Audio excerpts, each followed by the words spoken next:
Assalamualaikum and welcome back to the Deen Diaries.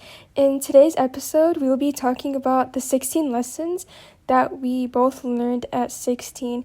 And we've been 16 for a while now, and we've been meaning to make this episode for ages. And we finally got around to doing it, so we're super excited. It's funny because I'm actually going to be 17 in less than a month, and then Fatima's going to be 17 soon as well, but we still wanted to make this video. Yeah, it's so crazy to see how time goes by so fast. But over the years, I like to think that I've changed a lot for the better. And at the age of 16, lots of things are going to start to change. And as we're approaching the ages of adulthood, a lot of us are starting to drive and starting to work. And this brings me to my first lesson, which is embracing change. Your friends will change, and that may mean leaving friendships and entering new ones, or making decisions that are best in your favor. But just be open to those changes because they all happen for a reason, and just trust in Allah's plans. Yeah, I really agree with that because oftentimes change can be a good thing because it means that you're growing and you're evolving into the person that you're supposed to become. I know sometimes I hear my friends saying they're like afraid of change. But like I said before, change can be a good thing oftentimes. And like as we're still young, we're going to have like a lot of more time on our hands than most adults do. So we shouldn't take this time for granted because I remember like a lot of like my cousins that are older than me used to always say like time is the most like important thing that you have, and like don't even waste a second of your youth because when you're older you might regret it, and plus you're gonna have so many more responsibilities. So we suggest that like you spend your time wisely worshiping Allah and doing things that please Him. And another great way to spend your time brings me to my next lesson, which is striving high and working towards your goals. Like, as young people, we should be ambitious because there's nothing wrong with that. Islam encourages us to strive for the best, and like, you know what, like, only good things come with that. Just because we're going to die one day doesn't mean that we can just sit there and wait for life to happen by itself and just, yeah. Like, we have to take responsibility and we have to take action. And as young Muslims, we're taught to have faith and put in the effort.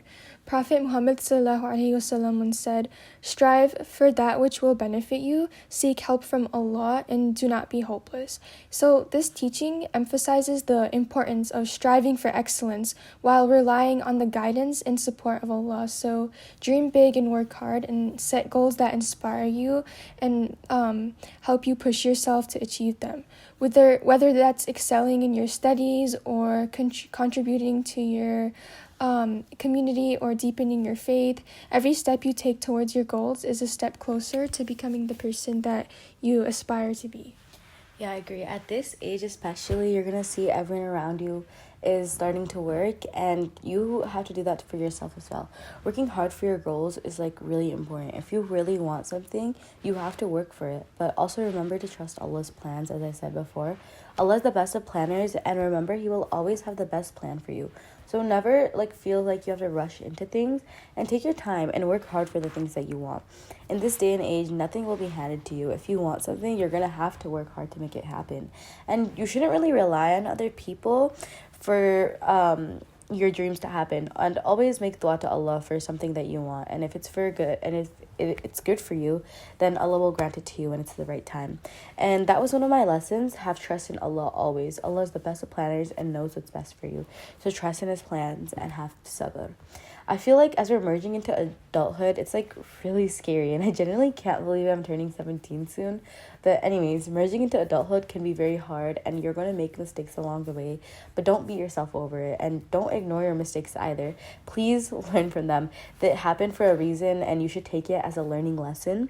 And I can't begin to tell you how many regrets I have, but I just have to let them go, and you're going to have to let them go as well. And just remember that like whatever has happened was planned by Allah subhanahu wa ta'ala. So every move you make in your life was already planned by Allah. So all you can do is learn from your mistakes and just move on. And it's a great opportunity to grow in your life and better yourself. Yes, I really strongly agree with that. You need to trust in Allah's plan. Remember that dua is like the strongest weapon that a believer has. So every day you should spam your duas and always ask Allah for whatever it is that you want. And while you're making dua, call upon Allah by His beautiful names and His attributes. Like, don't hesitate. We should ask Allah for the best of things, because here's an example. Let's say you want money and good wealth. First, you have to make sure your intentions are pure, of course. Like, you're only going to be doing good things with that money and, like, earning the money in like halal ways. And also, instead of asking for, like, let's say $5 million or $10 million, you should be asking for $100 million or 500 million or more, because 10 million, 5 million, 500 million, it's all the same for Allah. It's literally nothing for Him. He's the King of Kings. And even if it seems impossible for us, it's not for Allah. In the Quran, Allah said, I am as my servant thinks I am. I am with him when he makes mention of me. If he makes mention of me to himself, I make mention of him to myself. And if he makes mention of me in an assembly, I make mention of him in an assembly better than it. And if he draws near to me in arm's length, I draw near to him a cubit. And if he draws near to me a cubit, I draw near to him a fathom. And if he comes to me walking, I go to him at speed. So this literally tells us that every effort we make to gain closeness to Allah subhanahu wa ta'ala counts, and we need to have strong conviction that the du'as we make will surely be accepted and granted if what we're asking for is good for us and if it's meant for us. Remember that Allah is shy to return a believer empty-handed when they've raised their hands to make du'a. Yeah, so a lot of our duas are very personal, and what we want is very personal too. And the person that you should be asking and asking for those things is to Allah subhanahu wa ta'ala.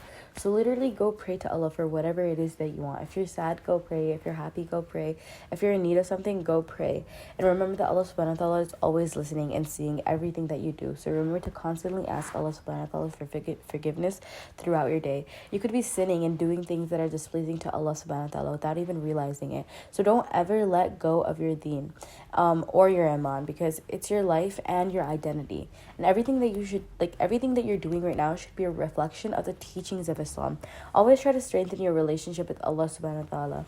And as we were saying, dua is one of the strongest weapons, and you should be using this in your favor, because you don't ever feel shy, or don't ever skimp out on dua. That should be my biggest advice to you guys.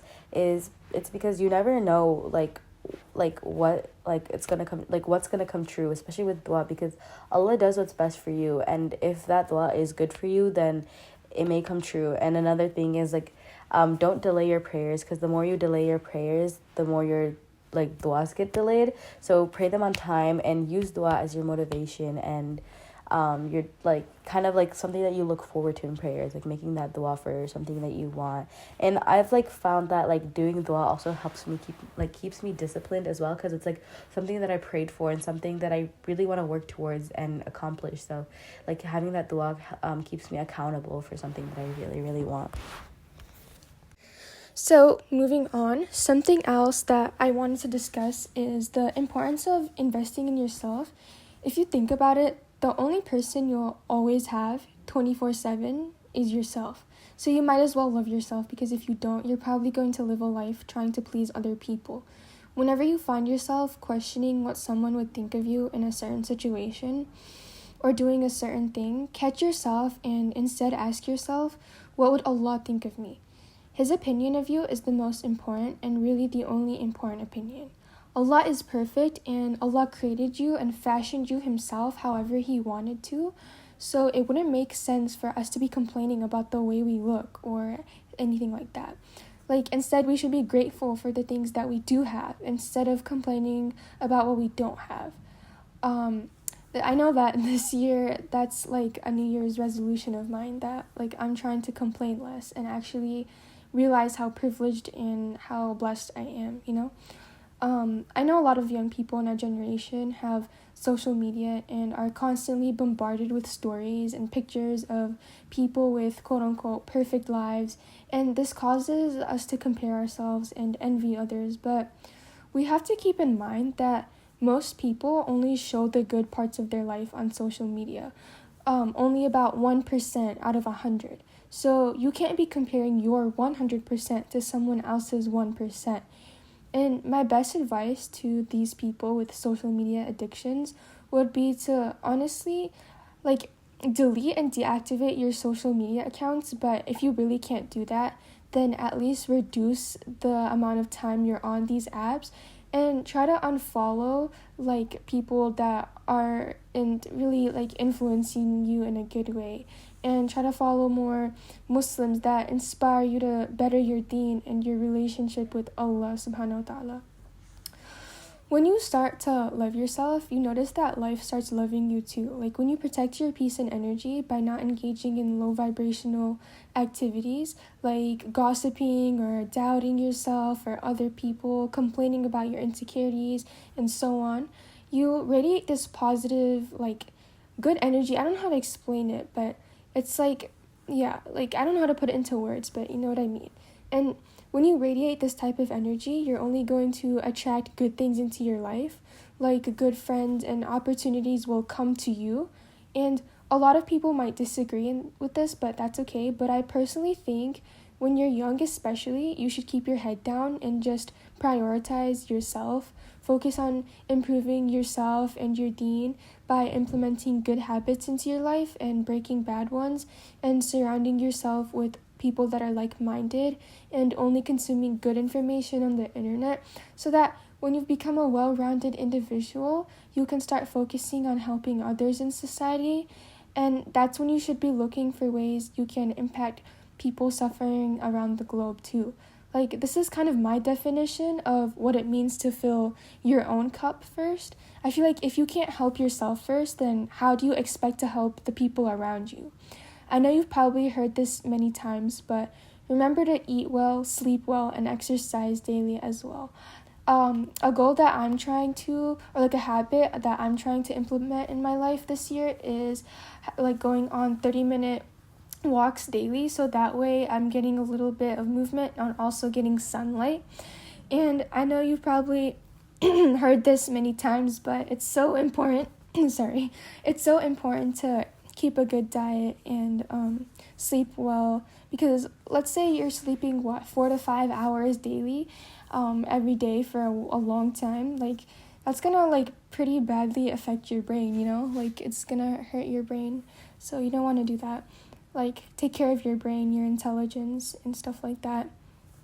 Also, another thing is, a lot of my older family members have told me that it's really important to work on your diet and exercising, because when you're older you get like body aches and it's harder to do stuff, and we want to prevent that as much as we can. So obviously implement these good habits into your life. Yeah, I completely agree. I'm pretty sure everyone's heard that one saying that everyone says, like, your body is your temple. And I feel like it's something that's super important, because what we put into our body, it's how our body, our body reacts to that, and our body responds to that. So for example, if you're putting bad things into your body, obviously your body's going to respond badly to that. And in Islam, like, being healthy and keeping healthy is also very important. So if you need that as a little bit of a discipline, but yeah, eating healthy is so important, and just staying fit in general.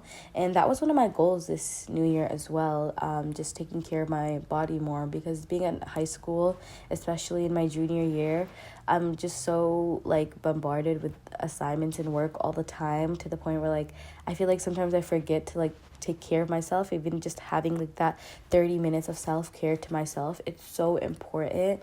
And like just being healthy, not just physically but also mentally. And trust me, you're gonna thank yourself when you're still young. I know so many people our age are already doing drugs and drinking alcohol, but please don't fall into that trap of the dunya. Your body is your entire life, and it's so sacred, and you only get one body in this lifetime if you think about it. So you want to start taking care of it, eating healthy and being active. It'll give you so much more energy to get through your day.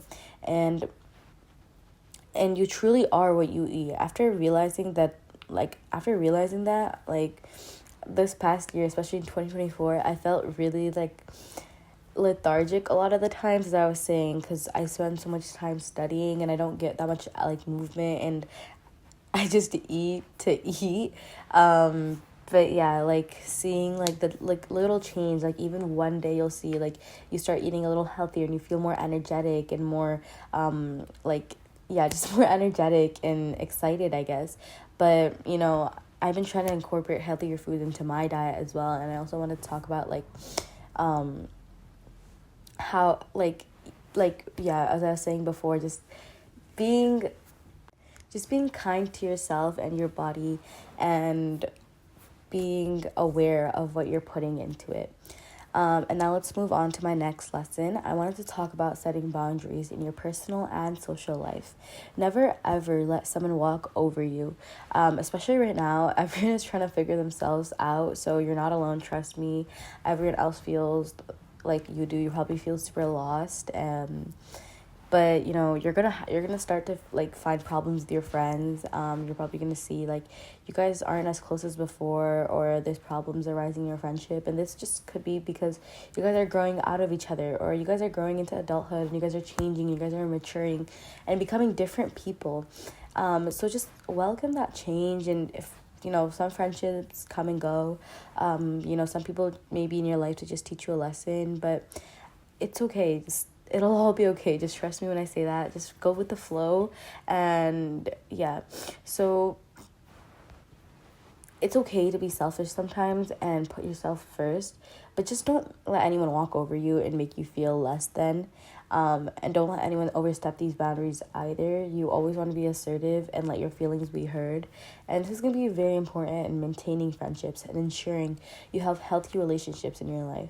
A friendship should never be draining. I also recommend that you surround yourself with people like you and people that have similar ambitions to you. And this will help keep you motivated and disciplined. So yeah, surround yourself with good people and people that remind you of your deen. Yeah, to summarize what Fatima just said, the best way to put it is that we think you should have high standards for the things and the people that you let into your life, because your energy is precious and you should protect it at all costs. And have high standards when choosing friends and the people you surround yourself with. In one of our previous episodes, we talked about how to choose good friends and to stay away from bad ones. So I'm not going to go into too much detail here, but if you're interested in learning more about this topic, you can definitely check out that episode. But as soon as you notice people engaging in haram or low vibrational activities, things that take you far away from your deen and your goals, you should try your best to distance yourself from them, and slowly, if you can, like maybe cut them off if it ever gets to that point, or at least distance yourself from them and surround yourself with good people who influence you to do good things and help you stay on your deen and pray your 5 daily prayers and work towards your goals that you have. Yeah, thank you, Majrin, for that. That was a really great point. But anyways, this is where our episodes end. We really hope you enjoyed this episode, and thank you so much for joining us on our journey. Assalamualaikum, and we hope to see you back in our next episode.